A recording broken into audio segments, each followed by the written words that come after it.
How's everybody doing? Welcome to another episode of the In My Opinion Course podcast with Alan Roberts, brought to you by Herbstrong, the CBD oil so good it makes me not want to kill people in traffic. And today, my guest is Dash from Swolenormous. Now, how the fuck are you doing, man? Like you're the for what I've been told, you're the other dude that swears in his car and rants on YouTube. So besides me, so although there's that Robert Frank motherfucker, but we're the only two that lift. Hell yeah. right on. Fucking A, bro. So how's it been going, man? I was when we were getting to know each other earlier, we were talking about how I really found your channel when somebody actually sent me the link to one of your videos saying like this guy's copying off you, and I'm like, well, and I even said I was like, looks like he's been doing it longer than me, to tell you the truth. But tell us a little bit about yourself, what your business is, what your background, shit like that. Let me know about you. Yeah, I mean, I grew up north in New York and Connecticut. I played baseball and sports my whole life. I've been active. I actually, went to school and I studied exercise science, and then I did the whole certification thing. So I got my CSCS and, started training just locally in Florida, moved down here because it was beautiful and I always wanted to vacation in Florida. So why not live where you want to vacation? No So shit. parked it down here. And then, through just the years of, training and meeting people, networking, I started teaching at a school for NASM, school that taught the certification, NASM, the CPT, and the CS and PS. So I hooked into that, and I actually started teaching. It was like a 9-month course, hands-on. So really instructional kinesiology, all this type of stuff. And I was actually contracted. I wrote a kinesiology course for NASM. I got hooked in through NASM to Beachbody, P90X, Insanity, and stuff like that. And, I was part of a team that helped bridge the P90X with NASM when they started their P90X certification. And I was a master trainer for them. I traveled around the country doing certifications, still doing personal training, and started Swolenormous in 2016.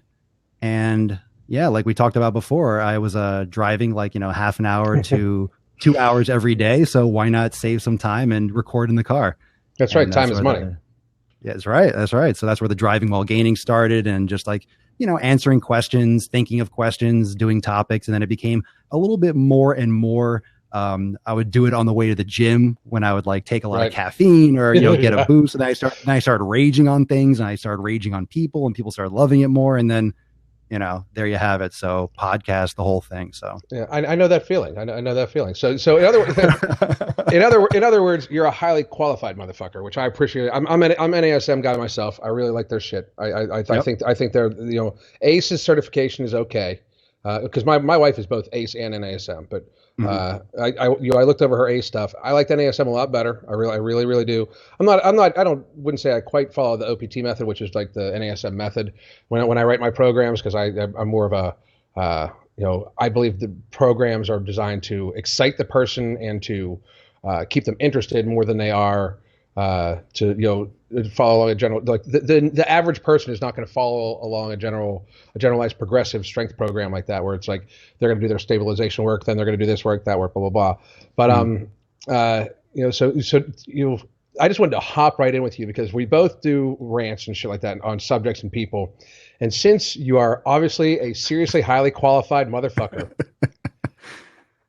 give me the 5 worst motherfuckers on YouTube when it comes to knowledge right now. When it comes to knowledge and stuff, in your opinion. And this might be funny because I don't even know if we watch the same people or if the same people hit our radar, because I'm sure you have an audience that I'm sure your audience does to you what mine does to me. They'll send me shit like, you got to roast this guy, or you got to roast that guy, you got to roast this guy. So who's the fucking worst? I could probably only give you, I don't even know if I can give you 5. One of the reasons, I produce so much content, I really never sit around and watch too many things unless I get tagged like yourself. But we talked about, was it Del Monte, Beaker? Yeah. Beaker's one of them. He's the worst one of the worst on YouTube, as well as his Instagram is just. No, that's not. I think we got the Vinces mixed up. That you're talking about V Shreds. Del Monte is also a piece of shit. What's the difference, bro? Yeah, they're both Vinces. I agree. I agree. But anyway, so those two, kind of sick of all the keto kings out there. I am Brandon Carter and I see what is it, Thomas DeLauer and these guys that, I mean, anytime you have these people that really say they have an answer to nutrition. I don't like the way people talk. We touched upon this a little bit. I don't like this approach that, okay, here's how you eat. Yeah. And that bothers me. Here's what you should be eating. And it's so fundamentally the wrong approach for most people. And in many cases, it could be actually dangerous and harmful. I agree. And just even the research now, when you talk to top scientists that are on the cutting edge of research, they're like, hey, we're still figuring stuff out. There's no research that shows one way or the other. And you have all these people that are just pushing all these diets, and it's nuts, man. It's nuts. Drives me crazy. I agree. And you mentioned Thomas DeLauer. I think he's a fucking clown. I mean, the funny thing is I occasionally get a few of his people like, oh, he knows what he's doing. He's a fucking clown. Like, I mean, like, the superfood shit, it drives me fucking crazy. You know, behind like a wall of broccoli and shit, like all this fruit. What the fuck is wrong with you? I mean, it's fruit and veggies, man. Like, I mean, like let's be real. Like, I mean, like, to act like like these guys act like they've found like Excalibur buried in a fucking stone. You know what I mean? Like, and the keto thing, like, and don't get me wrong, I've had a little back and forth with Brandon Carter before, but I mean, I'm okay with him right now, but there's been several times where like he stood up for his buddy Vince, and I fucking and Brandon, you know this is true, I fucking put your ass down. But like because for real, like, I mean, like my thing about it is, you strike me a lot like me in a lot of ways when me and you were talking about this. I'm not going to say shit unless I know it, like unless I fucking know it for sure. Like I normally, like when I roast somebody, I normally have like 2 more videos planned. You know, no matter what. Like, okay, well, if they react to me, here's what I'm going to say. If they don't react to me, here's how I'm going to get them to react to me. Like because I'm at the stage now where I really don't rant on people. I used to do it just for the comedy because I love that kind of comedy, right? But I don't do it now unless I'm trying to prove a fucking point. So I normally have like a fucking like plan laid out, and then like my plan for for V-Shreds ran out like fucking like 6 videos ago. He just keeps making the dumbest fucking shit, like to the point where like I literally said this last time. Like, I wish he'd just start copying Jeff again. Like, I mean, it would be safer for people, you know? Yeah. But hey, you also touched on diet, which I whenever I get a chance, I actually, this is meant to be a very big compliment. I actually moved my workout schedule around slightly because I was missing half of your live on Instagram almost every day, and I really find some serious information. I knew you had some sort of good pedigree before but because you know your shit. Like, I mean, and it's so nice to hear somebody talk that knows their shit, because I mean, you hear all these people talking like, the body type shit and the fucking like, just get yourself in ketosis and, I mean, like all that stupid shit where, I was listening to you the other day talk about nutrition. You just guide me through, like, if somebody comes to you for training, how do you approach nutrition? Like what steps 1 through 5? Well, first off, I mean, it's much harder to unlearn than it is to learn something new. And most people are building this knowledge off a foundation that's just, in my opinion, incorrect and faulty and kind of molded around marketing, molded around the industry, products and supplements. And okay, if you're counting calories, then if you're counting calories, then you're looking at nutrition facts, and you're looking at these things that say, hey, only 100 calories. Like, it just programs you to count. We count since we're what, 2 years old. We're like, 1, 2, 3. And everything is just more is better or worse. And then, it's like golf, sports, money, everything is just counting and numbers. So we're programmed to look for these things. And I really abide by the philosophy, if you eat the right shit, you don't have to count shit. So not that calories don't matter. I mean, energy exists. I mean, it's science. Right. But when you're eating the right food and you balance your hormones, your body is going to tell you when it's full. You don't get the same signals, and you get like interrupted signals when you're eating sugar and you're on that insulin roller coaster. So if you fundamentally approach your nutrition from the right standpoint, from eating the right foods, a lot of the other things actually work themselves out. So I usually like for people to do an elimination approach where they systematically cut out highly or commonly inflammatory foods and allergenic foods. Of course, the common ones: sugar, wheat, candy, blah, blah, blah, all those major ones. And, for about, 4 to 6 weeks, usually, because your body kind of resets. And then you test these foods one at a time to see if you're really sensitive to them. And, people can do different food sensitivity tests and things like that. But when you actually apply it and put the effort in, once you feel, oh my God, my stomach's bloating, I was like on the toilet, I was shitting my brains out for 3 days. It really associates you like, oh, this is how my body's telling me things when I eat these foods. So it cements that real understanding and listening to your body. So that's where I start. I'm not sure if I have 5 steps, but that's where I begin. I want people to like, clear out, reset. And then after that, then, like I usually use like a pyramid. The second level might be, okay, now you want to gain weight. All right, well, now you know what food you're eating, you're repairing your leaky gut and all these issues. Then you can more calories or eat less of the foods that you should be eating. Right. Because once you have that foundation, then you can play around with the numbers. And then if you want to do supplements, that's like higher up. It's like, don't even mess with that unless you're eating the right shit. Yeah, I don't do a whole lot of supplements. I mean, I do creatine, I think, every day. And that's because I fucking almost not a habit, but I do think it does provide you a little bit of advantage in your workouts. Especially at my age, I'll take any advantage I can get, But I'm not like these people are like I don't do protein powders at all. Like I have some vegan protein powder over there. That if like I know if I know like I haven't eaten barely at all that day, I was like, well, I'll just at least get my protein in. You know what I mean? Because I'm only gonna be able to eat so much volume at one time, right? But for my morbidly obese clients, like, cause I specialize almost specifically in morbid obesity, because that's more of like the nutrition is actually not all that complicated for morbidly obese to lose weight. It's more the mindset behind it is much more complicated, but for them, I do have them count their calories because I want to, it's something like you want to control yourself by your food. So here's what I want you to control instead. Control this number of food, Sure. But when I train myself, I pretty much count my calories literally now. Like I counted my calories when I was losing weight because I lost like 70 pounds. But but now I really don't count my calories. I only do it like to be able to tell my audience how much I'm fucking taking in. You know what I mean? Because they ask me all the time, like how many calories are you on now? Because I recently put back on like 5 pounds just because I'm doing some very, very seriously intense training, and I wanted to make sure I was not in a caloric. I wanted to be in a little bit of a caloric excess, literally to make sure like I was healing. What do you like? So you talked about keto a little bit. Explain to me what your concept on why keto is bad. Like, because here's my thing. Just so you know, because I don't want any canned questions. I don't even believe in any type of macro exclusive diet. I think that's stupid. I don't think we evolved that way. I think if we evolved that way, then we wouldn't need to eat one of the types of macros anyway. But our body runs on glycogen and sugar. Broken down from carbohydrates. Our body runs on fats. Our endocrine system desperately needs fats. You know what I mean? To make testosterone and all other hormones, and of course we need protein. So to the concept of a diet that excludes one of those, I think is idiotic personally. But you said something about it too. So I'd love your take on it. Yeah, I mean, I mentioned the keto. I think because that's what Brandon Carter's like name on Instagram. He changed it to Keto King or some. Yeah. That just, I mean, that's a video in itself. People that call themselves king. First off, I mean, that's right. Narcissistic enough. When it comes to, I agree with you in terms of, eliminating one. I've done keto before, not for me. Like I've literally done it. I've gone extremely high fat. And I eat a very high fat diet. But I love sweet potatoes. I'm huge on resistant starches. One of the best foods you can eat.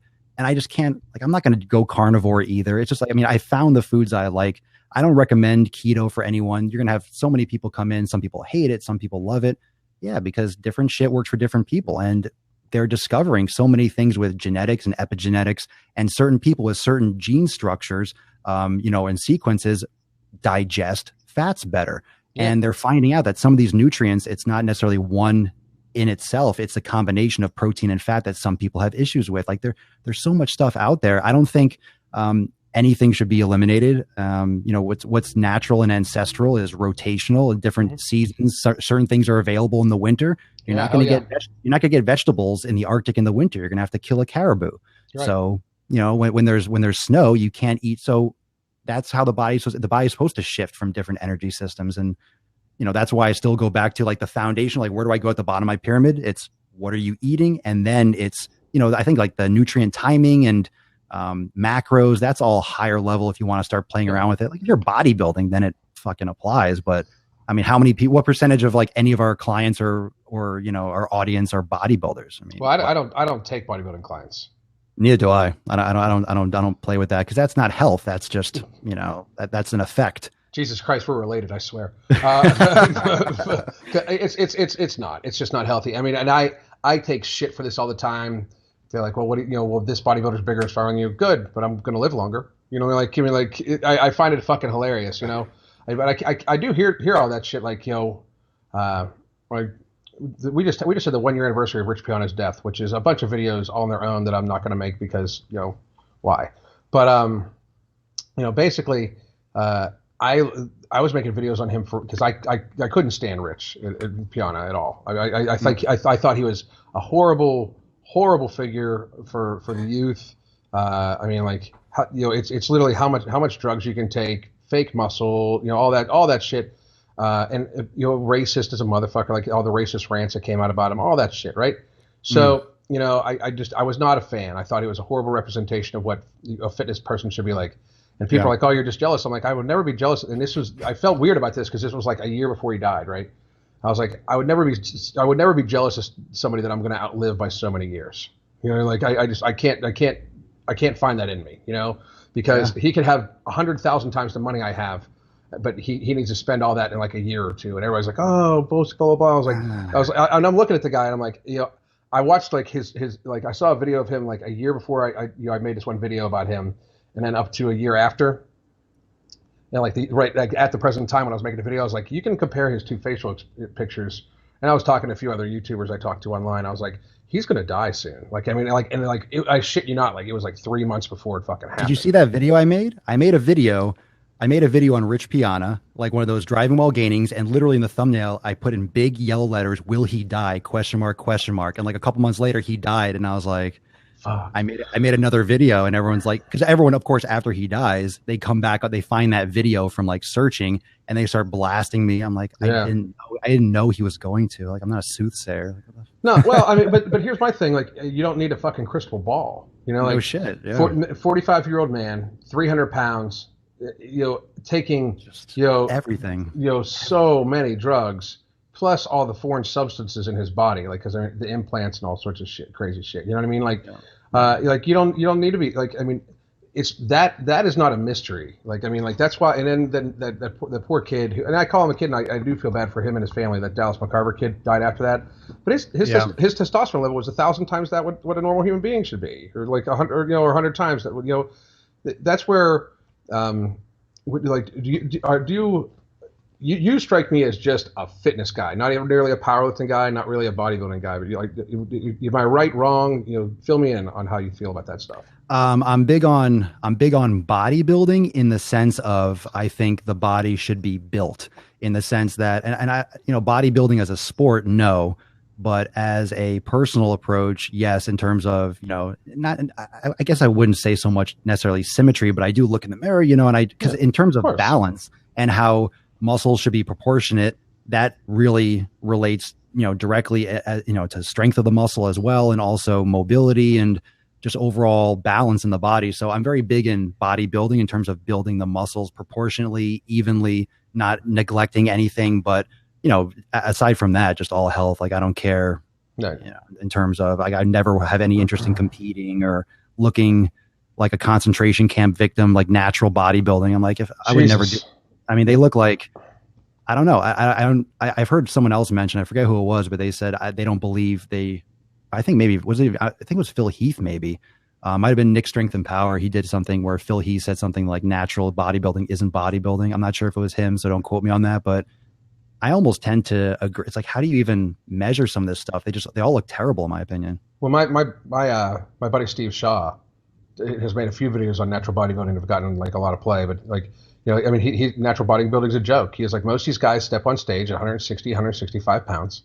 I mean, and it's a diet contest. I mean, it is a contest of will of how little one can eat and still do cardio and shit. These guys build themselves up to the point where, like, I mean, a lot of these guys walk around with about 170, 175 pounds of lean mass before they diet down, And I mean, for anywhere from like a 5'9", 5'10" guy, that's pretty much, I mean, unless you're a genetic anomaly, 170 pounds of lean mass, you're filled out. I mean, I mean, I think that's where, like, steroids and stuff like that has blown out the concept of reality. Is like people think that like guys can have like 200 pounds of lean mass at 5'10" naturally. Yeah, Like motherfucker, please. Like that is an enormous man. Like, I mean, what about that adds another one to my list, Mike O'Hearn. That's another. No, but I'm saying when you said the top 5 people, I'm like, well, he's just but I mean, even like pictures like him next to Rich Piana and because I do videos and I did one on him, and I still get, because now some of the recent videos I've done kicked up some of the videos, and people that are so they're commenting on the old Mike O'Hearn. They're like, you're just the same YouTube bullshit. Like, you're just jealous because you're not as big as him. Like, no, I'm not as big as him. Like, that's a comeback. Like, there's a lot of people. I mean, there's thousands, hundreds of thousands of people that are bigger than me, that are always bigger. There's always someone stronger, bigger, all that stuff. But I'm like, if you think that he's natural, someone's like, my cousin's really big and he's ripped naturally. Just, your cousin looks like Mike O'Hearn naturally, bro. Yeah. I hate to. I just leave those comments after a while, because I always try to engage and at least play back and forth. But when it really keeps on going, I can't have a conversation with a retard. Yeah, once my channel hit like 30,000 subscribers, I try to engage as much. Like the first hour or two, I put a video out. I try to engage. Yep. After that, like, I mean, because like some of the like a video that people don't get this, when a video gets like 40,000 views in the first day or two, it can get up to like 2,000 fucking comments.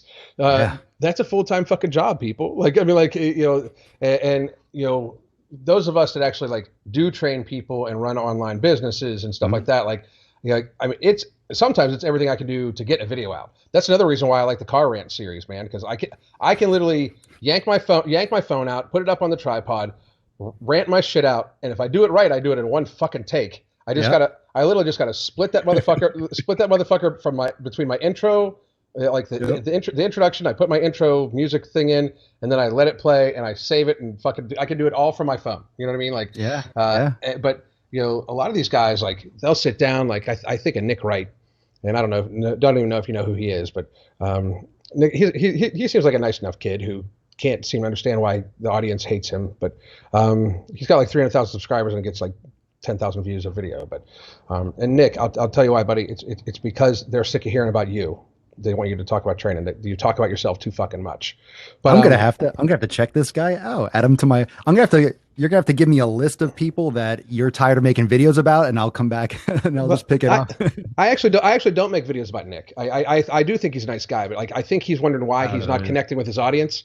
And it's because like these motherfuckers talk about themselves as if they're celebrities. You know what I mean? Like, what does he do? Vlog, or does he just do like workout videos? Or he'll like almost every video he does is the day in his life video.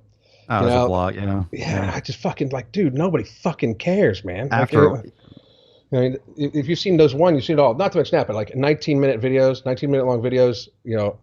I try to keep my main videos at 5 or under. Yeah. That's that's engageable. Right.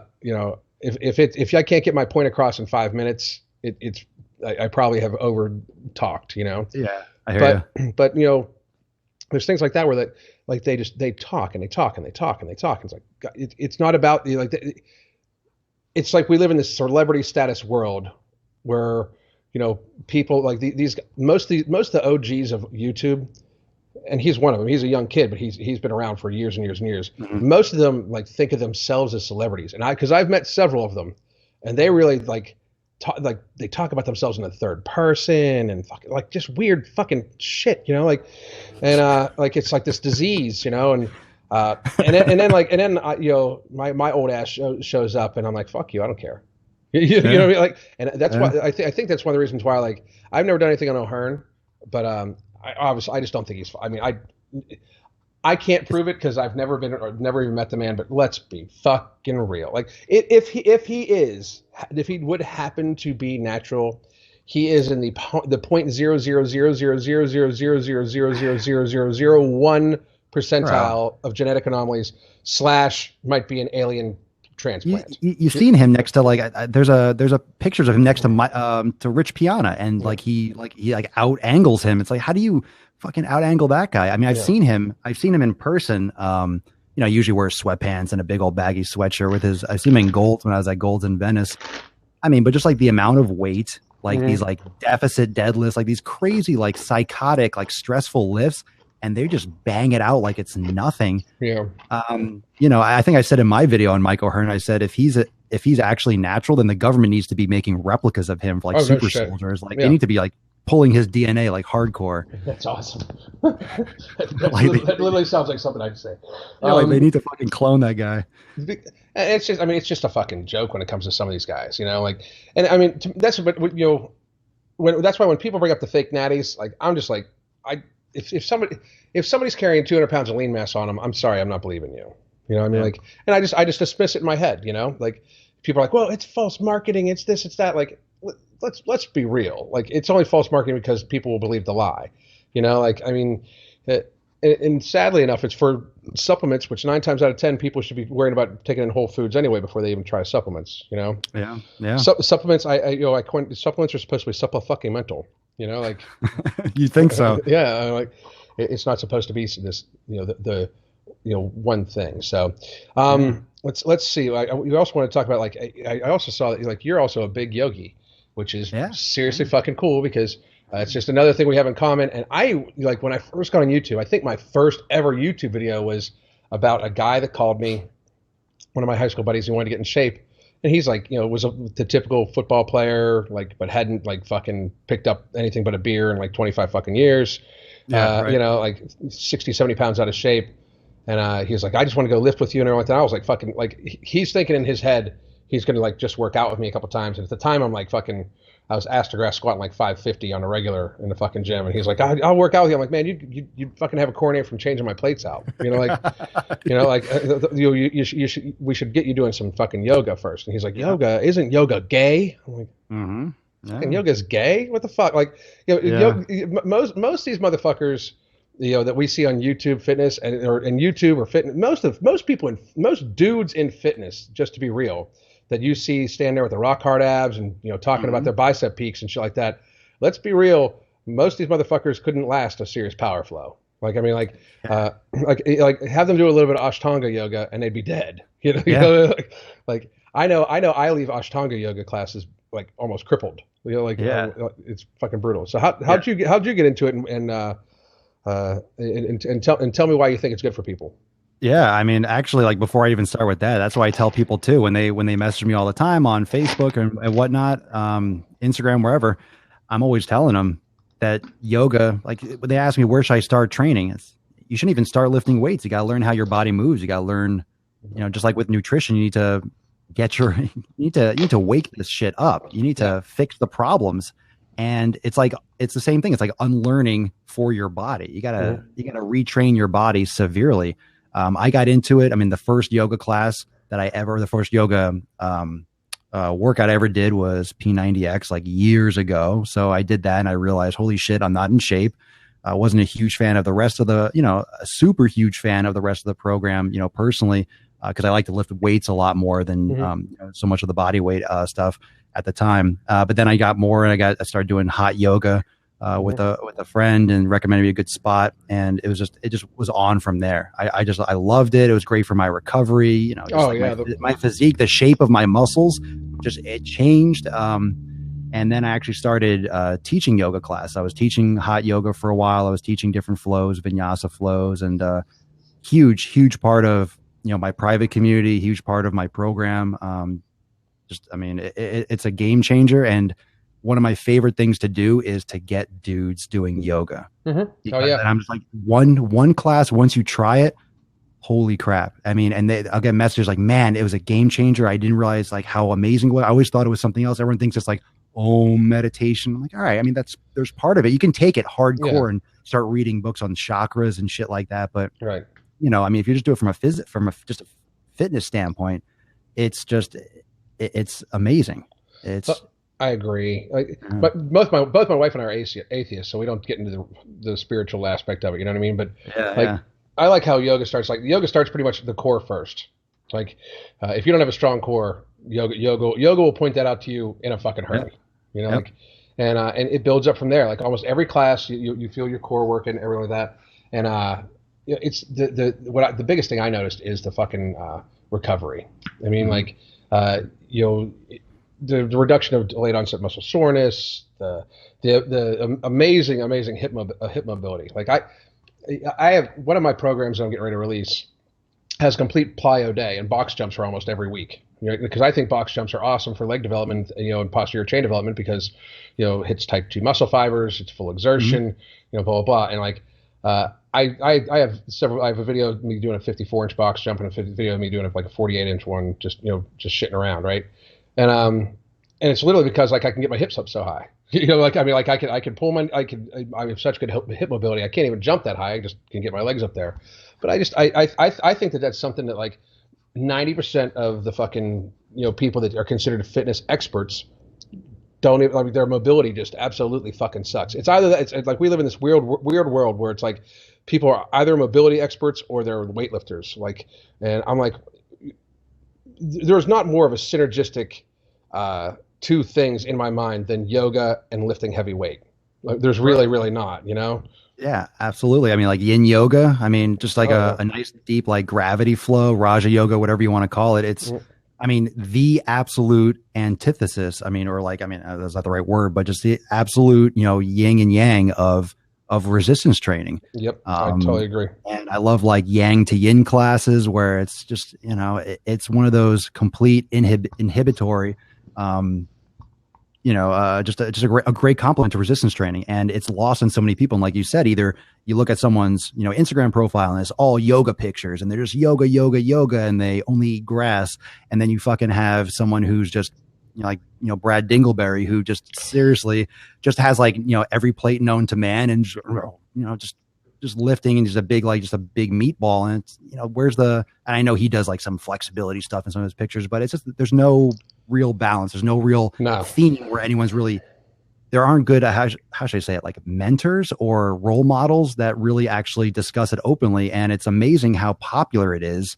You would think it would be more popular with dudes, but it's just the more you actually like, you would think just because you hear about it, Lululemon and all that shit. But then when you actually discuss it with people, just dudes don't do it. And I've been to classes, and I would teach yoga classes, and I would be in the classes, and literally I would be in front. It'd be a hot room, and there'd be 30 women, not one dude, and me. Yeah. And I'm the teacher. It's like everyone's missing it. Everyone's missing it. I laugh about that too. Like, somehow or another, like guys think it's feminine. But these motherfuckers will literally get, destroy their shoulders trying to out bench press the dude next to them to impress the guy next to them, right?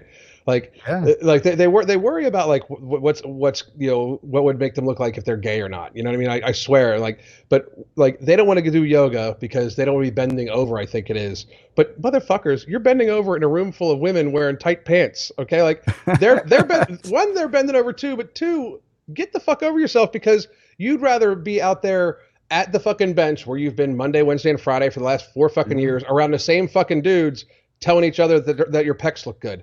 Like, which one of those endeavors screams more that you're into men? You know what I mean? Like, I have always laughed at that. And if they are, I don't judge because I don't fucking care. I really don't. But that's normally the fucking thing that guys get. Like, oh, I can't do that. I had one guy tell me that he didn't want to do that because he's worried it was going to break muscle down. I'm like, motherfucker, you're standing like I'm literally like vastly your physical superior. And I don't even know where people get this shit from. It breaks muscle down. Like, what does that even mean? I mean, like, yes, but no. It doesn't even compute. Yeah, it's always hilarious. But so one of the other topics I wanted to touch on, and it's like kind of like something that I've seen you do a few videos about it before, but it's been a hot button topic of mine. Is the fat acceptance people. Now, here's my thing. We've got the fake natties in fitness, and we've got the people that lie about supplements and being on steroids and shit like that. And we've got, I think they're damaging motherfuckers. I really do. I think that we should point them out whenever possible. Not necessarily the fake natties because I don't give a fuck about, but like people that lie about supplements and shit like that. Like the marketing, like the misleading marketing, I believe that too. And the fitness world needs cleaned up in a lot of fucking ways. People like V-Shred's giving dangerous advice, like, shit like that, okay? I obviously don't like that shit. But what people just pass on, it almost seems like, the literal epidemic of obesity in America. I mean, because it is truly an epidemic. And Yeah. these motherfuckers that both you and I have talked about, these fat acceptance motherfuckers, they gotta fucking go. Holy shit! Like I heard your podcast today. Just you got like you were going off. So tell me a little bit about your thoughts on the subject. I was inspired by because you tagged me in that post, the whatever one about. I saw that. I never saw that person before, and then like when I looked at that profile, I looked at it, and it's you ever have like content overload where you're like, where do I even go with? Like, where do you start? It's like where do I even where do you even begin? Um, Yes. it's everyone's coming out of the woodwork. It's a society thing. It's really like the State of the Union almost, where you have the internet, you have everyone having a voice, and the victim is the victor in this society. And if you can blame someone, it's like if you can blame someone, you have a case, or you have a group, or you have a community, and it's really foundationally very, very dangerous. The victimization, and everyone's got a group, and you can go on the list from every kind of every whatever you want it to be, whether it's literally like the veganism, like this militant where you claim you claim group status or associated status, and then you get violent and angry against anyone who opposes you. And I'm like, this is like World War II almost. Like this is like communism, where you want everyone to be the same. Right. You want everyone to be like you. You want everything to be okay. Everyone on the same level, and we're not on the same level. No. Some people are better than others.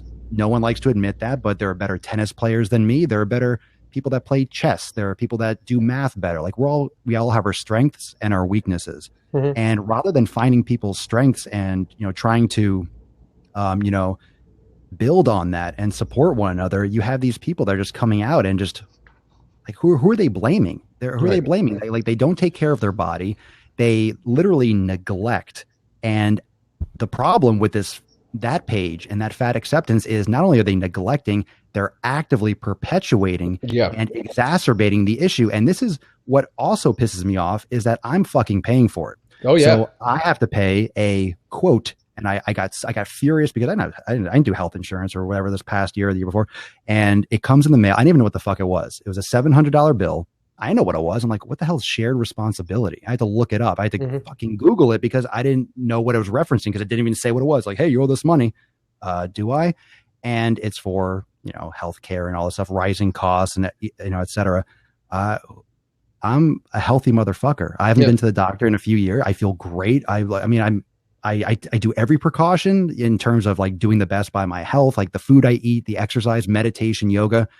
And just the irony that I have to pay my money. I understand we live in a society, but I'm paying higher and higher and higher prices, even if I want preventative or, let's say, catastrophic care. I'm paying high premiums because of other people's lazy asses. And that statistic that came out that blew my fucking mind, that I was ranting on today, that 1 in 3 Americans have either type 2 diabetes or are pre-diabetic, which means they'll have diabetes within 5 years. Dude, 100 million fucking people. Are you absolutely insane? Like you flip a coin and someone's diabetic. That's ridiculous. And the sickest part is that it's preventable, and that pisses me off. Well, I happen to know, because I deal with mostly morbidly obese clients. Yeah. I mean, most of my clients are morbidly obese, so I'm pretty fucking versed in how much diabetes meds cost, unfortunately. Fortune. Yeah, it is like the average that I think my clients pay is somewhere around $800 a fucking month. Like that's what I mean. If they didn't have insurance, so they pay the same pretty much that we pay for insurance, because while smokers that's been designated a high risk lifestyle, they pay a little bit more. But if you're morbidly obese, you actually don't pay any more in insurance, which is fucked up. But but they access it so much more. Like, cause I'm the same way, dude. I mean, like, here's the thing. I don't even get stitches. Like, if I get a cut, I glue that fucker. I've done that for fucking years too. You know what I mean? Like, if I'm in the kitchen, chopping something up because I cook all my own food, and I accidentally cut myself with a knife, I fucking glue that fucker up and I just go with it. Because a couple stitches, some glue, it's the same fucking thing. 9 times out of 10, they glue you at the emergency room anyway. But I'll go to the doctor if hey, something might be wrong. I need to get checked out, an injury, something like that, blah, blah, blah. but both my wife and I are very fucking healthy people. Not one medication between us, nothing like that, you know. But yet we pay higher in premiums. We pay out of our pocket for people to not take care of themselves when we take care of ourselves, and it's it's fucked up on so many levels. Because one, I agree, we live in a society. Let's take care of everybody to a certain extent. I don't want anybody to fucking to die because of whatever. But we live in a society. They need to do their part about getting fucking healthy. You know what I mean? Like that to me, that's the same thing. Like, okay, I'll share responsibility for your fucking dumbass actions, but you better shut the fuck up when I tell you to fucking get healthy. You know what I mean? Like, that was a huge point in today's podcast. Is I was saying you have a shared responsibility to get off your ass, stop eating bad food, and start exercising. Why don't they have a shared responsibility? And and what's interesting, and I'm sure. I mean, this is all what I've seen as well. Is people are saying that it's usually females that are coming out with the fat acceptance. And when someone mentioned that on Instagram today, and I realized, I'm like, I haven't seen any men. Actually, I've never seen a video, just me personally, not saying it doesn't exist. And this is not like bringing it up from from a sexist standpoint, but it's, just like, it's very close to the whole feminist movement and all this, anti-men, in the media, and everyone's getting fired for looking at a girl the wrong way. And it's just this super hypersensitive because we allow it. And the problem where that is coming from is once you get away with it once, then it's just easier to get away with it the next time. And it just keeps on spiraling out of control. It's like, well, if this person was wrong for doing this, and this person has to be fired, and this person has to be fired, and this person has to be fired. And I'm not saying that any of that isn't true. Or I'm not, the sexual assault, but I mean, it's really, and you've heard it online. People are afraid to almost say things like, period. Like they're afraid to I mean, luckily, there's people like me and you that aren't. Like, because I did another video recently on the fat acceptance movement, where it was like that lady that wrote that article, 51 ways to make the world less hostile to fat people. Yep. And the whole blog of that is on my website, but I just picked like 6 of them to put on video. But like one of it's like she's like, if you're a doctor, don't do better than just tell me to lose weight about everything. This is wrong with me, lose weight. That's wrong. It's like, do your job better. Like, you're not a fucking doctor. You go to the doctor. Like, you do need to fucking lose weight. Like they try to ignore the fact that being obese is unhealthy. It just is. Mm-hmm. It just flat out is. But in that article, they were trying to coin the phrase fat phobic. Like, I'm afraid of fat people. I'm not afraid of fat people. You're fucking fat. Like, I mean, that's misdirection. They're just trying to hey, you're the one that's afraid. Like, I'm not afraid of you. Yeah. I can outrun you. I'm not. Why would I be afraid of you? Right. Like, but they're trying to shame you into not calling them fat. Well, you're not going to shame me because I don't even believe that's a fucking term. It's reverse shaming. What the fuck Well, here's the fucking reality. I was going to talk about that for a second. These motherfuckers talk about getting fat shamed. Let me tell you something. It is way more acceptable to eat a fucking large pizza at lunch in your office space than to take broccoli and rice or cheese and broccoli in your fucking Tupperware container. How many people get fucking roasted for bringing their meals with them? Like, shit, bro. I mean, come on. You've been doing this longer than I have. You do it and you just ignore it every time you bring it, especially like in the past 10, 15 years. Now it's a little bit more common, but people still get roasted all the time. I still hear from everyone, but people make fun of me at work. I'm like, fuck that fat ass. Like they're just embarrassed that they don't have the discipline to do it themselves. And it's just people's reflection they're projecting on other people. It's brutal. Well, if you look at it from so many standpoints, like the hilarity of it is like, they bring it up every time, like, if you can eat that. Like, now all of a sudden every social function, like, well, if you could eat that. Well, if you could eat that. Motherfucker, I can eat whatever the fuck I want because I watch what I eat. Like, that's the thing. Like, I choose what I eat. So do you. You choose to eat fucking shitty shit. Not to mention that, but like, my fish and broccoli here is literally probably a third of the cost of your fucking entire loaf of bread that masquerades itself as a healthy Subway sandwich. Right. I mean, like, the marketing of what's gotten to be healthy, like, think about that. Subway is considered the healthy lunch fast food choice, right? It's a loaf of bread. We've somehow convinced ourselves that eating a loaf of bread at lunch is healthy. It's fucking stupid. But yeah, to me, those people are like the fat acceptance people and stuff like that. They're more dangerous to our society than any fucking and any dude on steroids trying to sell supplements. That's like a small niche of people. Like people act like it's like, everybody in America is like being fooled by this motherfucker and might buy creatine. You know what I mean? Like, that's a Yeah. small niche of people that go to the gym that even worry about their health. Like that's a niche inside the healthy niche. The whole vast majority outside of the healthy niche is either these people that are healthy, healthy-ish by accident, almost like their body reaches homeostasis easier. Like their mind is like, oh, they're able to gear themselves towards it. And seriously, like, and it's gotten to the point where like there's almost no slightly unhealthy people. It's like kind of healthy people, and seriously fucking sick people. Like if you go to any grocery store at any given time, I remember, like, again, we talk about our age difference. I remember being young, and like there'd be like one fat person in my grade. Like, I mean, I graduated with like 500 people, and there was like one or two fat people, and they always dated, And that's like the one or two people out of like thousands that they probably did have some sort of thyroid disorder, or some sort of hormonal issue or something like that. Like, there's several disorders that women can have, like cyst disorders with their ovaries that can cause weight gain, stuff like that, right? So those are probably like the one or two people that like nature just said you're fucked. You know what I mean? Like you're overweight.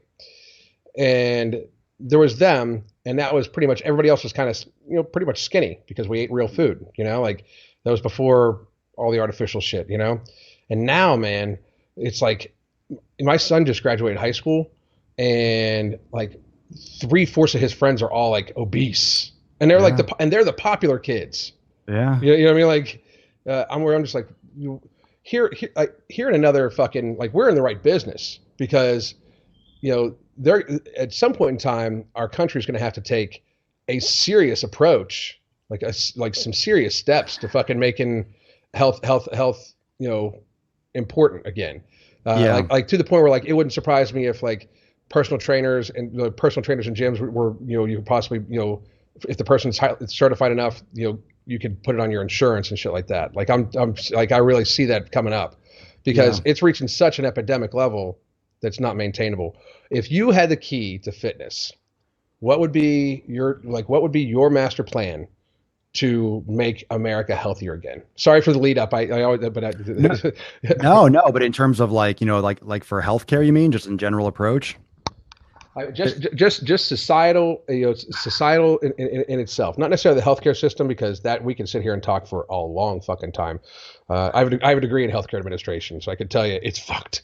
But just like just in fitness in general, like how would you go about like getting the word out and getting people to get moving? Like if you had the keys to the fitness kingdom, and all of a sudden all the fitness people that are out there would fall in line behind your plan, like what would you do?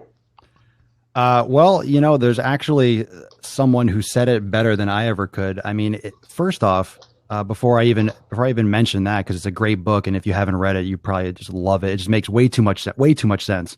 It's just the approach. I mean, I'm sure you've heard of functional medicine and that approach.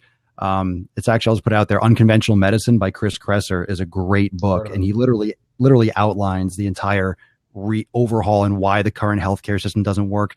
But it just starts from healthcare. First off, healthcare and fitness care have to be one fucking thing. Yep. I'm really, I don't want to say ashamed, but I'm appalled by the fact that everything gets so separated. Medicine gets separated. Everyone's got to specialize. Mm-hmm. There's no communication. There's no crossover.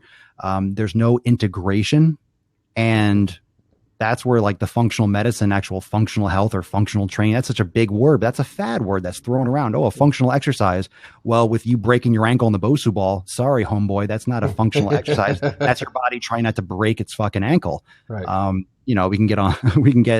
could talk for hours on how people are butchering stabilization exercise, but it starts with fucking when you're born, man. It's like, I mean, I know you said you're an atheist, but I mean, and I'm like, pretty much all the way there. I mean, I always leave something open. Like, hey, you never fucking, I don't know everything. That's ego for me too. It's like, it's like, I couldn't say, it's like, if someone comes out like, it's, oh, I'm God, I'm like, oh shit, it does exist. Okay, cool. I mean, I'd be like, where the fuck you been? No, it's like, fucking show me. I mean, I think, I think it's weird and interesting how what would seem to be a some extremely intelligent people really wholeheartedly believe. And I'm like, bro, I don't, and that's a whole other conversation, Yeah, but for it sure. blows my mind how like a real, someone with a head on their shoulders, just takes things just based on, yeah, I guess, yeah, sure, why not? We don't know, so we'll just make something up. Yeah. But it starts with parenting. It starts with when you're little. That those ingrained approaches. I mean, there's research coming out that if you're overweight when you have a kid, like their genes and epigenetics is predisposed for them being overweight. If you're Fuck yeah. overweight when you conceive a child, Mhm. so it shows that, okay, well, you turn on certain genes when you're obese and you actually pass that on. So you're actually setting up your kid behind the starting line. And it's like, Yeah. it has to start young. It has to start from the beginning. I mean, fuck, everything's got to be wiped out, bro. This country, it's going to crash. The economy is going to crash from the student loan debt and from medical. Oh, And I honestly, I don't think it's going to, I don't know. yeah. I don't want to be, I don't want to be pessimistic. I just don't think I don't think it's going to change at any kind of policy level for maybe even fucking hundreds of years, because there's way too much money. Even if there's a crash, the people that have all the money will just rebuild it and put it back together with band-aids. Mhm. But the stuff that you're doing and that I'm doing, I mean, it has to start from these small little cells that just grow. Because let's say, I mean, let's say 10 people, they know 10 people. I mean, if you can reach people on an individual level, and I know the satisfaction that you feel, because I feel the same way when someone loses weight or they spread the word on, hey, I told my friend and Mhm. they've already lost 30 pounds. And I have people that, they don't pay me any money. They listen to the show and they try the Yeah. elimination, and they message me and they say, hey, I've been listening to you for 6 months. I've never seen the person. They never comment. They're kind of in the back of the classroom, I guess, listen to the podcast or something. And they'll come on and then all of a sudden send me a message. Hey man, I've been listening to you for 6 months. I've lost 50 pounds. I feel great. And they send me before and after pictures. I'm like, who the fuck? Like, where'd you come from? Like, Yeah. holy shit. It's So fucking it's just, awesome. it's putting it out there, but really slapping everyone in the face that, I mean, if you're saying the truth, at least as you see it, staying in your lane, like you do, like I do, like, we're educated, we know this stuff, but I don't speak. I mean, I always say, I don't know. I don't speak on shit I don't fucking know. Too many people do. Yep. Too many people say things with certainty that are not, they're anything but certainties, especially when they start quoting fucking scientific research. Oh, God. If anyone knew how fucking faked, bribed, plagiarized, cherry picked every single bit of research is, it's just we know so little about anything with nutrition and health. So it has to start with the ancestral diet and the way we have evolved and the way we are, juxtaposed in this technological life with all this fake food. We just got to go back to the basics and keep it simple. Just move more, cutting out gym class, everything that literally everything in this country is completely the opposite of health and fitness. So it's literally whatever they're telling you to do, just do the opposite and you'll be fine. I fucking agree. I mean, like they when they took gym class out of school, like I remember my son going to high school. He was like, I have gym this semester. I'm like, don't you have gym every fucking semester? He was like, no. I'm like, the fuck? What are you like? How do you not? Like, Yeah. There's that shit. What I like about like my delivery is, one, I don't wear a mask. Like, Yeah. Like, I mean, sometimes people say I do, like, here's my thing. I'd rather, like, when it comes to intellect and content, I rather under promise and over deliver. Like, it's almost like because I swear so much, it's almost like they're surprised when I say something intelligent, which I like. You know what I mean? Like, so it's almost like it kind of like sneaks up on them.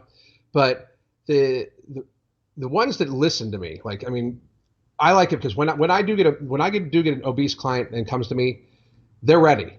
Like, I mean, because they know what I'm about. They know I don't buy their fucking excuses. Yep. They all normally try one time. They're like, I'll be like, well, they'll be like, well, I only lost a pound this week. Like, your activity level plus the amount of food you're taking in, you should be losing 4 fucking pounds. You're a 400-pound person. You can literally fucking sit there every fucking day and burn 3,500 calories. You're eating 2,000 calories. Plus, then I have you walking, or I have you doing like seated yoga, because a lot of these motherfuckers I get are so big that they can't even get up. Like, I literally have them do seated yoga, and they lie, first. Then I call them on it, and they're like, they'll disappear for a day or two, then they come back, and it's like, because I'm the first person ever called them on the bullshit. Like, I mean, like they've got their moms or their dads, like, giving them cupcakes, even as adult men or adult women, giving them fucking, like, rewarding them for the slightest little thing with fucking poisonous food. That's like if you've given this person cake all their fucking life and they're 400 pounds, stop giving them fucking cake. That's what that was in my video today. Like, I mean, that lady, the what is it, the militant baker. She's for those of you that are just like tuning in, she's this lady who on Instagram who is not just like, I don't even think she's like a fat acceptance person. She's like a fat glorification person. Like, like she's one of those, you're healthy at any size. No, not even close. You're not. I mean, you're absolutely not. There's no. That's just an out and out lie. But she's got this one meme on there, and I made it the thumbnail of my video where it's this lady, and it's this obese woman, and I'm not, and I don't say like, I think me and you have a very, very real approach to this. I don't say obese or fat to be mean. It is a statement of fucking fact. I mean, like, you're obese or you're fat. I even had one of them say, one person would comment, they have fat, they are not fat. Motherfuckers, not that one. I don't have bald. I am bald. I just can't do anything about that. You guys are That's fat. the best comeback ever. Yeah. I don't have bald. You motherfuckers are fat and can do something about it. You don't have fat. Like, you can do something about it, and it's just this lady standing there with a piece of cake and it says, girl, go ahead and eat that cake. Listen to your food cues. Like, you've eaten enough cake. You really have. You like, our society just allows people to and we have freedom in America and all like that, but like, let's be real. When we got to an age and don't get me wrong, I don't like people being harassed, bullied, anything like that. I don't. But it's gone past that. Like, I believe to a certain extent that we should watch the online, like, because online bullying can be brutal, especially to younger kids, So to a certain extent, we need to watch that. But when we've gotten to the stage where we can't just say simple truths about each other, I had like, when I first got online, like, I was much heavier, so I was fat. I weighed like 250 pounds, right? So, and I was a power lifter, so I stayed big for powerlifting. I had huge bags under my eyes because the amount of sodium I was taking in a day, the little amount of sleep. Plus, I'm ancient. I'm old, So I had bags on my eyes, and my one tooth is chipped, and I got a messed up tooth that I don't ever get fixed because I'm good with it, but I got a messed up. I used to run nightclubs, and I got hit in the face with a baseball bat, and you name it, fucking all that shit, right? Jesus. And people, that's where all the fucking scars come from right here too. All that shit. My nose has been broken a bunch of times, but I'm good with it. I'm on camera. I choose to be on camera, right? And people would purposely try to say the most vile, hideous thing they could to try to fucking hurt me.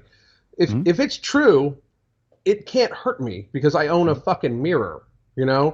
It can only hurt me is if I hadn't accepted it about myself. And that's the issue. These people haven't accepted that they have, worked their way towards an early grave.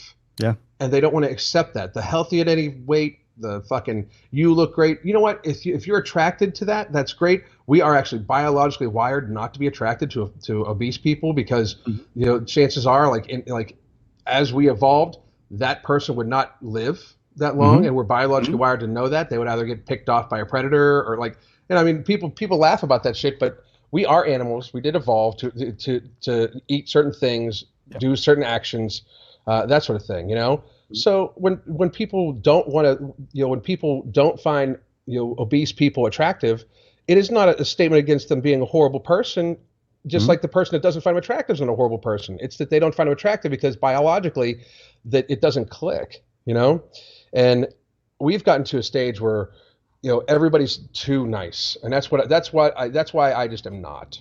You know what I mean? Like, I think that I'm lucky in that, like, I'm old as hell, so I have some old school values, but yet I'm still young enough where, like, my mind is with me, and I've got some quick wit, and I don't give a fuck. I'm smart enough where I was able to figure out how to get onto the internet and how to fucking how to market myself and shit like that to get a certain message across. And while I think that people like me and you get pinholed into, well, they swear a lot and this and that. First of all, to all you motherfuckers that don't like the fuck word, it is actually statistically proven that people that swear a lot are smarter. Just in case you know. But and we're going to talk about stats here in a second because you mentioned something. But I find it to be one of the most horrific things we got going on is this acceptance of a serious unhealthy lifestyle. The acceptance of eating ourselves to death as a society is unbelievable. Like the diabetes meds we were talking about, it's like $800 a month. So if there's going to be 100 million people that are going to be diabetic at $800 a month, I mean, Like that's fucking shit. That's 80 fucking $80 billion a month. Uh, In that book, in the book, it goes over the stat. I think like in someone's lifetime, from when they, the average person would get diabetes, I think it's like 400 or $500,000 to the end of their life. So if you multiply that by 100 million people, it's like, holy shit, there's no way we can pay for that. So it literally means absolute utter bankruptcy. We're fucked. And it's super scary because where is this coming from? And like you said, I think it's context.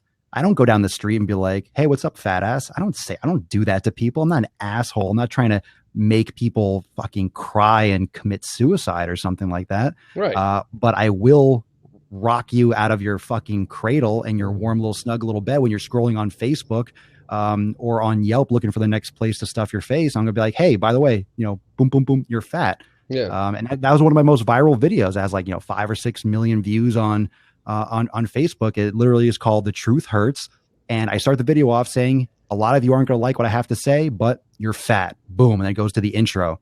Mm-hmm. And it was amazing to me is the positive feedback from that. Of course, you get all the people like you said, making fun of like us. Oh, your man bun and your beard. Does someone hold that man bun out? So hold your hair your way when you're sucking dick and all that stupid shit, right? Yeah. All the stupid. Like I don't care. I go back and I'll make a fun comment. I have fun. It's the internet. Like we know who you are. You have self-awareness. You know who you are, where you're coming from. Sticks and stones, man. But people get butthurt over everything, and you have to be direct with people because no one else is. And with the swearing and with the in your face, you're your own person. You have no one above you. I don't have anyone above me. And people do the same thing with me. Every once in a while, I get someone about the swearing. I said, someone was on my podcast live, and I'm like, you don't fucking like when I fucking swear? Then go fucking watch something else. I keep swiping. Yeah. Keep swiping, girl. Like I am not here to pander to you. I'm not dance monkey dance. I'm doing my show. You come into my house. I post a video. I'm like, you come into my house and tell me how to scratch my balls? Like, fuck off. You brought up something funny too, like because you always get the gay comments or stuff like that. Oh yeah. To all you trolls out there, by the way, if the first thing you could think of about somebody that you're seeing on TV is a gay insult, that means you're thinking about a lot of homosexual stuff. Just to be real, like it is. That's actually like psychologically like that's the theory. Like if that's the go-to insult, that means that's what's on your mind. It's like the Freud thing, right? Well, yeah. I mean, think if you're worried about doing yoga because you're worried about being bent over and that reminds you of gay sex, that means you're thinking about gay sex. And to me, that's a stretch. You're like, to me, like I think about being in the room with all the women that are bent over. I'm thinking about being in the back of the room, for 30 downward dogs in front of you. It's like, how is that gay? Oh, like I post all the time. Like my favorite spectator sport is watching my wife practice yoga. Like, are you fucking kidding me? I'm like for her live yoga events, I'm the cameraman. I'm like, oh, just thank you so much, so good. Let's keep the camera rolling when we're done. But it's an amazing thing where I see like parts of society starting to wake up. I just wonder if like our voices are going to be enough. I really, really do. Because then you have like because then when people do say, okay, I need to get in shape, there'll be shows like The Biggest Loser and shit like that. Like that show, I was like, I'm happy that went off the air, but I was sad it went off the air because I had planned to do a weekly series on YouTube. Fucking devastating that show. Like I was just going to destroy that show every fucking week. I mean, nothing like morbidly obese people running down a hill, right? What the fuck is wrong with these people? Like, I mean, I was like, I only watched I seriously only watched like 6 episodes, and I'm thinking like that every person here has stress fractures. There's no like what people don't see is off camera there are medical professionals standing there administering IVs and all sorts of shit. You know what I mean? IVs and oxygen and all sorts of shit. Like this is not teaching these people how to get healthy, And then they give them the temptation challenges. Like this dude's 450 pounds. He's going to take the temptation because he's a fucking food addict, and you are mentally torturing him. You know what I mean? Like that's fucked up. Like, what if you did that to drug addicts and like, you have a show on like this rehab or intervention shows, and you bring them in. You're like, here's all this heroin. What do you think about this? Yeah, that's fucked up. Yeah, it is. That's extremely fucked up on a whole new level. So I'm sorry that I'm happy that show's off because it means that not more people are going to get tortured. But and the physical shit they used to make him do, there was some of the workouts I was like, fuck, I wouldn't put like my healthy people through that shit. You know, you're like that's fucking crazy. But so they see shows like that, and there's a guy that Chris does. He does like the extreme weight loss one. It takes a year or something like that. I actually like his show. I can't remember his last name, Chris something. I'll think of it later. But then like if they do try to get in shape, they know nothing about nutrition because we don't teach anything about nutrition. You said something about doctors, by the way, which I have got 3 doctors that are clients of mine who know nothing about nutrition. Nothing. They cover it for like a week. Nothing. And they know nothing about it. Nothing at all. Nothing. And it's scary when people, it's a proven fact that just by telling someone, hey, you need to eat healthier, you need to lose weight, they're not going to do it. Just words aren't enough.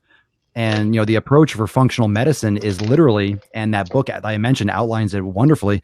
It's a whole team. You have a health coach. You have someone that goes to your house and teaches you how to eat. You need hands-on. Yeah.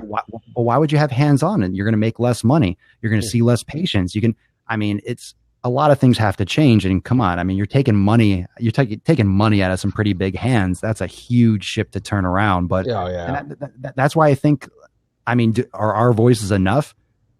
No, they really aren't. But can they help some people? Sure. It's just we need more people.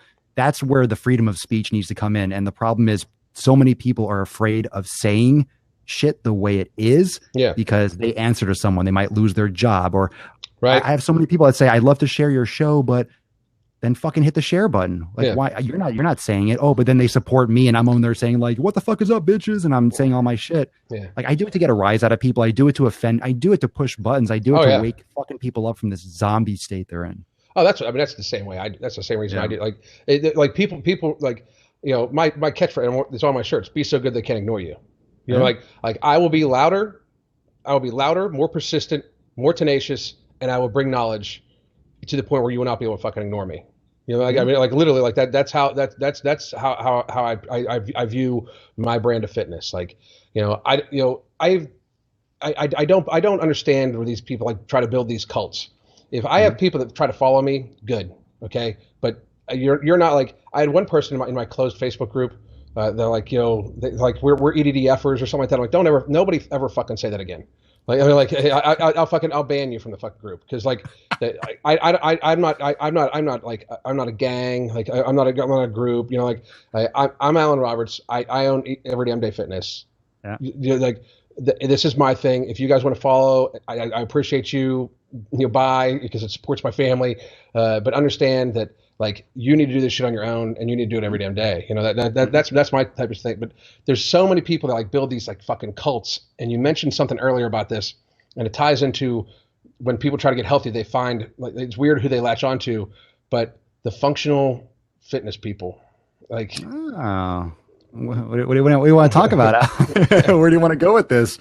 You want to go with the American Ninja Warriors, or you want to go like the Bosu hounds that like tie everything that they see in the gym to their bodies? American Ninja Warrior, I actually love to watch. I really do. But that's fun. But people equate like what those guys do to somehow like they want to train to do it all of a sudden, and what they need to the people that win at that are like world fucking class athletes, and that's their job. Like, you know what I mean? Like climbers, like they're epic. Well, I mean, like almost all the females that do well at it were either very serious rock climbers, like on like national like level rock climbers, or highly competitive pole vaulters, because pole vaulters are normally taller with like they have very good upper body strength, so. Makes sense. And a lot of the dudes are parkour guys, stuff like that. Like it's like a full-time thing. So American Ninja Warrior, I think it's fun. I don't think I would hope people don't look at it as a fitness method. I don't think they do. I think it's entertainment. I mean, look, it's fun to climb things like an adult jungle gym. Like who doesn't like to fuck around with that kind of stuff once in a while? But I mean, a training method, I don't see as many people, but what's your experience with the functional? Have you ever heard of Naudi Aguilera and the functional patterns people? No, dude, you got to look them up when we're done. I made some videos about him a long time ago. And is it functional patterns? He literally calls it functional patterns.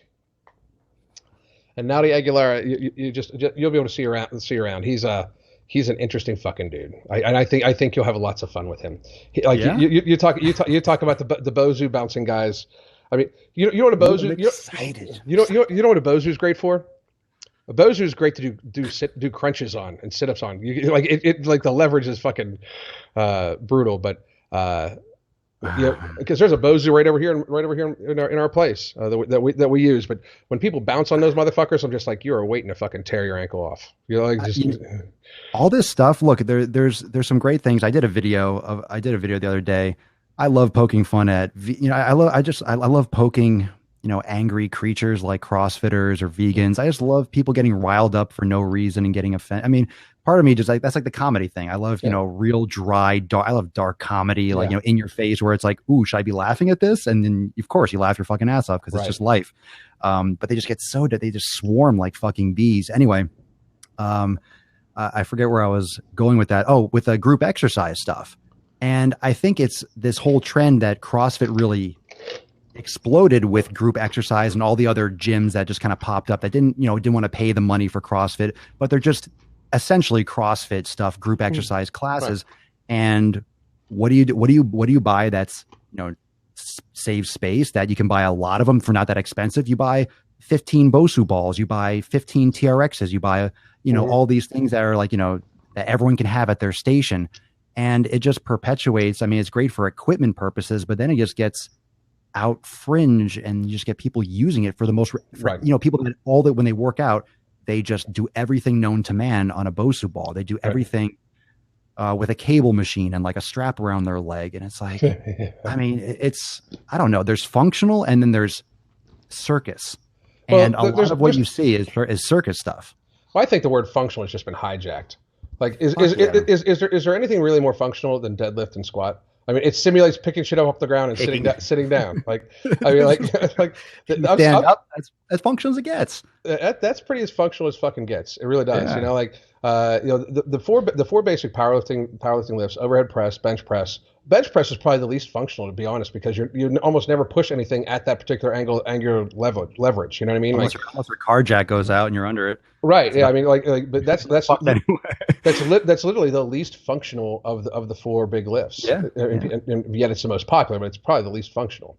If it was incline press, it might be a little bit more functional, but they're functional movements, and then especially if you add unilateral work where you do like one arm press at a time or static holds and stuff like that, then you're really getting functional, right?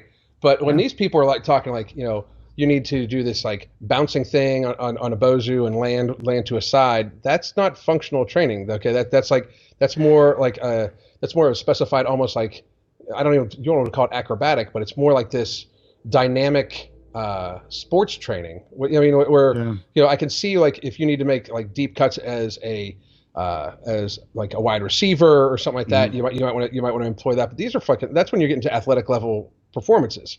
Yeah. And we try to these groups try to apply athletic level trainings to soccer moms. You know what I mean? Yeah. Like, and that's the fucking issue. That was always my thing with CrossFit. I actually like watching the CrossFit games because the thing is you get to see some horrendous form, yes, and my friend Elgin destroys them every fucking year, and it's so comical. You saw the video on it was a short one. I was kind of disappointed that it was a little bit shorter, but the one from this year's games, like the squatting in the fucking rain, dude. Yeah. When that guy went down, I literally like reeled back from my computer. I was literally like I was watching a horror movie, and I just felt it in my whole body.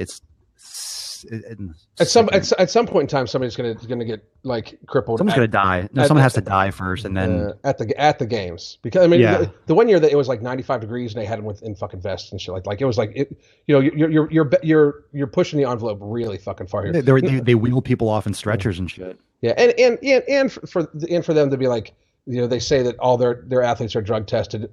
As a reality, women don't get to look like those women without androgynous hormones. Like, I mean, it just doesn't fucking happen, Like, I mean, let's be real, But CrossFit games, I find it interesting, just as interesting I do watching a football game. But it's not a fitness model. Like, I mean, like, it's not a fitness method. Like, and even like professional CrossFitters, they don't go do like the Murph every day for training. That's like an event they do. They break it Yep. down into running and into deadlifting and into pull-ups and into shit like that, you know? But yet, like at a CrossFit box, you'll go and they're like, okay, today we're doing the Murph. Like, why? This woman just sat behind a desk and graded papers all day. She shouldn't be running a Murph right now. You know what I mean? Like, Yeah. you know, she's eaten like 3 Twinkies and and some animal crackers. You know, she should not be doing the Murph. You know, like and that's where I think people just get unrealistic with their fitness. We're unrealistic about it. We're unrealistic with our nutrition, and we're really unrealistic about our standards. Like I get this all the time. Like now, especially since I lost weight. Well, you're that I hear that I'm physically mediocre. I still I deadlift like 500 pounds. I squat 500 pounds. I'm 47 years old, and I box jump 54 inches. Like I can grab a basketball rim. Like I'm like what would be still could be considered a very good athlete for any age, let alone my age. Yeah. But yet the standard is Brad Castleberry or Oh, yeah. or something like that, where it's like they look at these unrealistic standards of what should be. Instagram's even fucking worse than YouTube, by the Much way. worse. Much worse. It almost makes you feel bad for women. Instagram does, because what the fuck? Like I mean, like There, if you're not half naked taking ass pictures, I mean, I have a video coming up on Gymshark that I'm doing, and that's gonna be a fun one. But I mean, from guys starting young, you have all these like 19-year-olds that are like, yeah, you have 19-year-old kids, or they say in their profile, 19 years old, 20.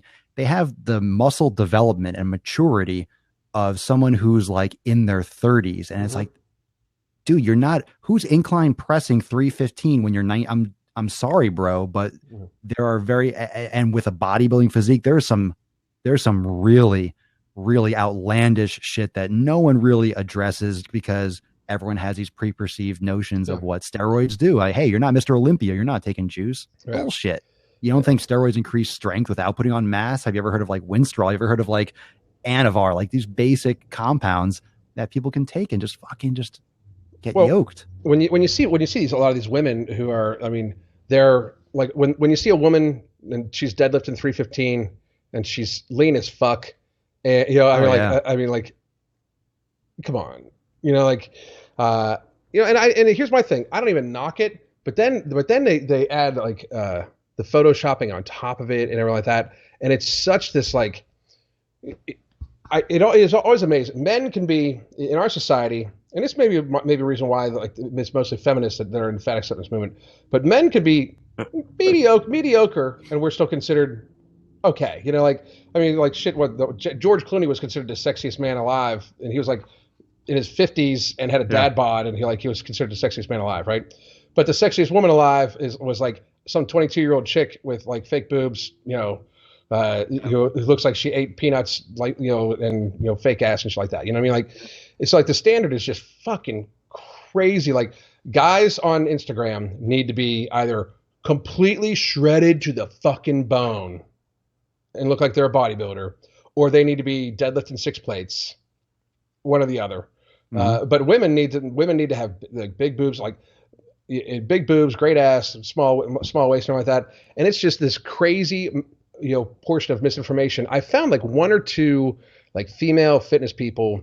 Like there's one girl I watch, her name's Chanel Colette, and occasionally she posts like a physique update and like that. My wife watches her, but she's a trainer. She trains people. You know what I mean? And she did a figure competition, didn't like it because she likes lifting heavier weight and likes being stronger. And she has what I would consider like, I mean, she's not fat by any stretch of imagination, but she's not as lean as these other girls, but she's got an attainable physique for, I think, her genetics and how hard she trains, right.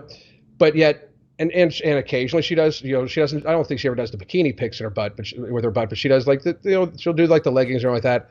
And I plan on doing a video about her because I think she's like a good role model for women. She should absolutely owns her own businesses and stuff like that. But like, she's still like her YouTube following is fucking minimal. Like she's got like 10,000 subscribers, and even on Instagram, she's only got like 14, I think like 40K subs.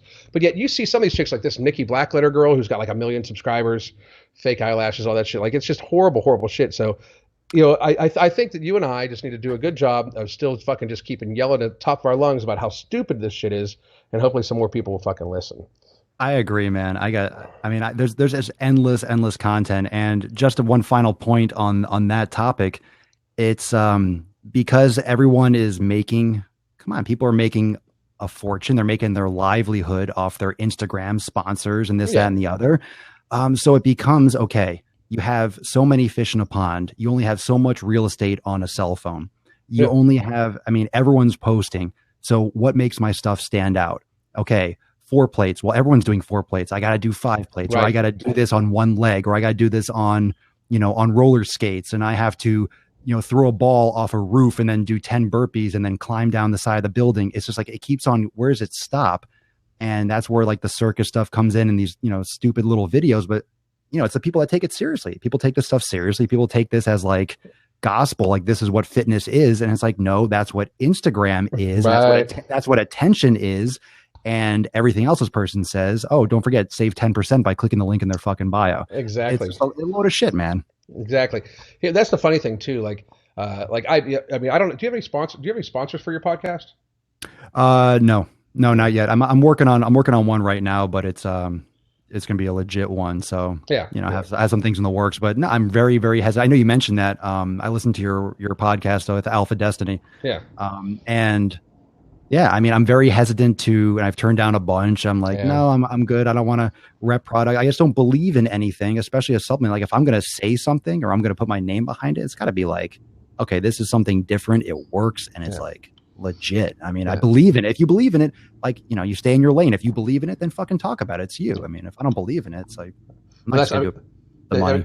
That's the thing though. Like people these guys will take like multiple sponsorships from multiple different people, and what you got to watch for is like when they like one year they're saying this is the best protein powder ever, this is the best protein pre-workout ever or whatever, and then the next year they're sponsored by somebody else and this is the best ever. Like motherfucker, you're just saying shit. Like I kind of went along the lines of like I'm gonna be my own sponsor, and it just got to the point where like Herbstrong sent me. They were like, just try it, because they like somebody had watched one of my videos and they heard that I talked about arthritis and I don't sleep and I don't sleep well. I'm a lifelong insomniac and I have arthritis in my shoulder, right? So they're like, this will help you, and I'm like, whatever, Like I used to smoke weed a lot when I was younger, but then I became a dad and it's illegal, blah blah blah. You know what I mean? But no shit. I was like 2 weeks later, I was like calling back. I was like, all right. Here's the terms, because I believed in it, but I turned down dozens and dozens. But like my thing is the only thing I would probably sponsor if it became legal would be THC also. Like because I believe in staying more natural than anything you can anyway. Instead of all this other shit. Yeah. But that's the thing. Like you see like these people like who if they have like multiple different sponsor codes, like having one maybe two. You're looking for the things you really, really like, and you're supplementing your income.